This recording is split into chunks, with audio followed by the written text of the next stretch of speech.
part 4 of Understanding Islam, Unpacking the Dhimma Pact. When I was working on this issue of the jizya and the dhimma for a number of years, one of the questions I ask is, were the reports that I was finding from so many different sources, so many different places, so many different times, were they truly representative of the whole range of Islamic views? And I was really thrilled some years into the project to discover this wonderful collection of commentaries, and we were able to check every single commentary that was a major commentary, and they all had the same view. There was no dissenting voice. So from the point of view of doctrine of Islamic law, this is the official view of Islam. This is normative Islam that I'm describing now. It's not an extreme interpretation. You have to throw away concepts like extremism in thinking about this. This is just Islam. Now we're going to look at the laws of the dhimma. We've examined the jizya payment. Remember, there are two parts of the surrender.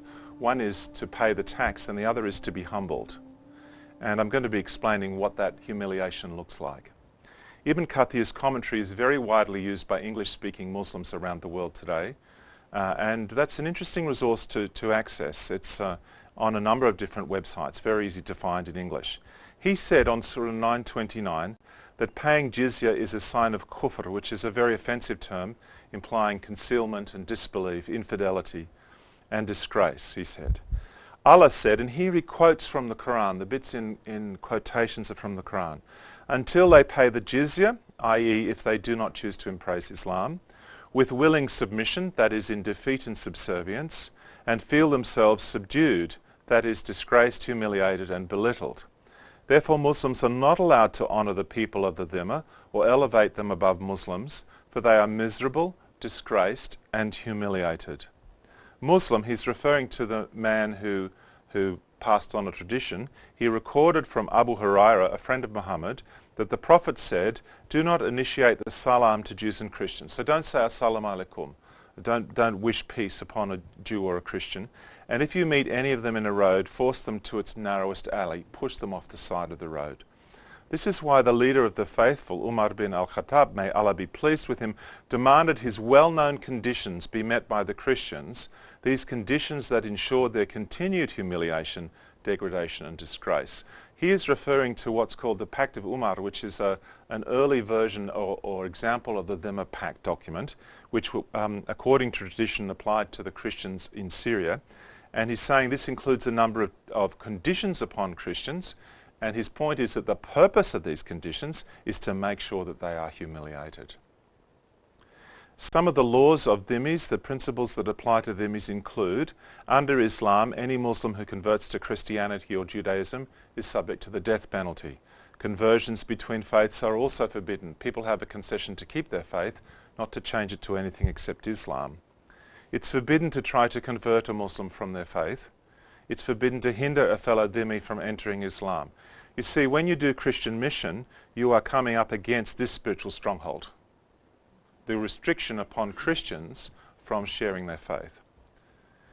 A Christian man may marry a Christian or a Jewish woman, a Muslim man may marry a Christian or a Jewish woman, but their children are Muslims under law. It's a Muslim household, and it's forbidden for a Muslim woman to marry a Christian or a Jewish man.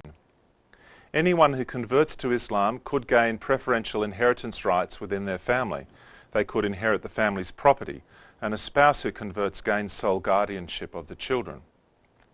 No new churches are allowed to be built after conquest, and any damaged churches are not allowed to be repaired. This is a real issue in many Islamic countries, that it's very difficult to get permission to build a church, and Muslims will often object.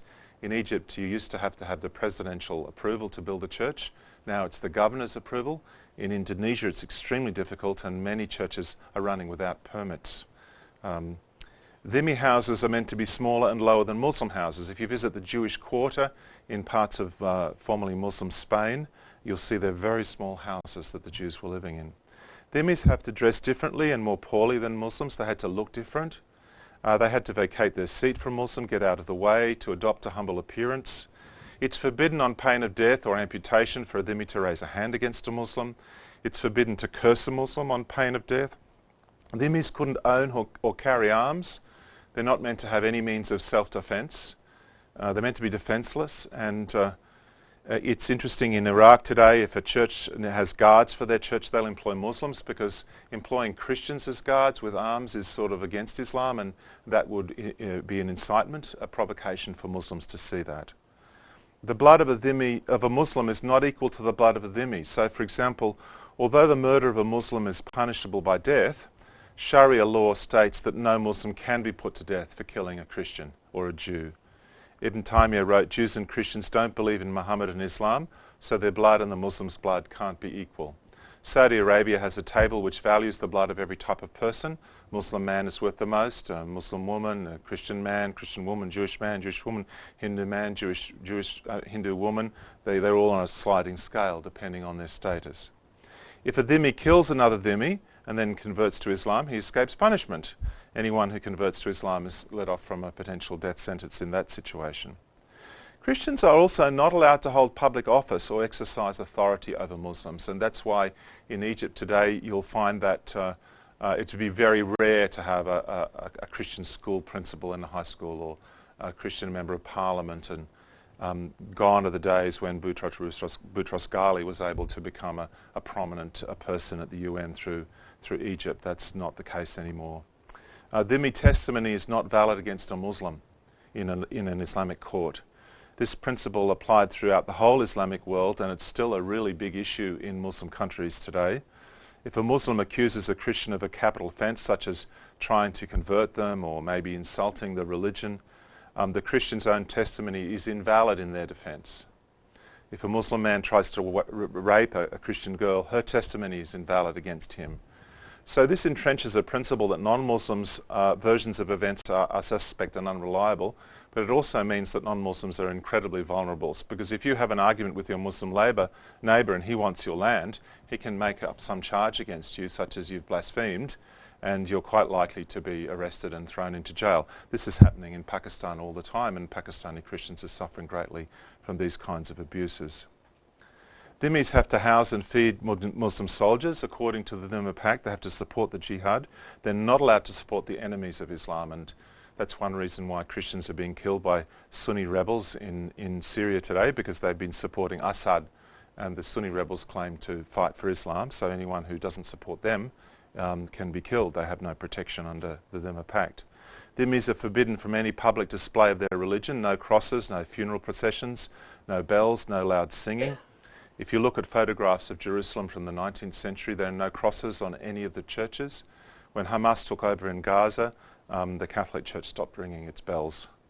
Dhimmis are forbidden from teaching their children about Islam. You're meant to suffer the system, not understand it. Dhimmis are not allowed to ride horses because their heads would be above Muslims. In many areas, dhimmis were required to wear coloured patches on their clothes. This was invented by medieval Islam 1,000 years before the Nazi Party introduced it in Germany. So the Qadi Ahmad bin Talib in the 9th century in Andalusia compelled dhimmis to wear on their shoulder a patch of white cloth that bore the image of an ape for a Jew and a pig for Christians, and to nail onto their doors a board bearing the sign of a monkey.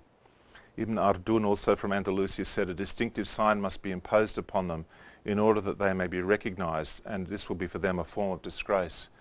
Even in public baths, where people were naked, a tradition that carried on from Roman times, Byzantine times, non-Muslims had to wear a bell around their ankle or some other form of distinction to show that they were not Muslims.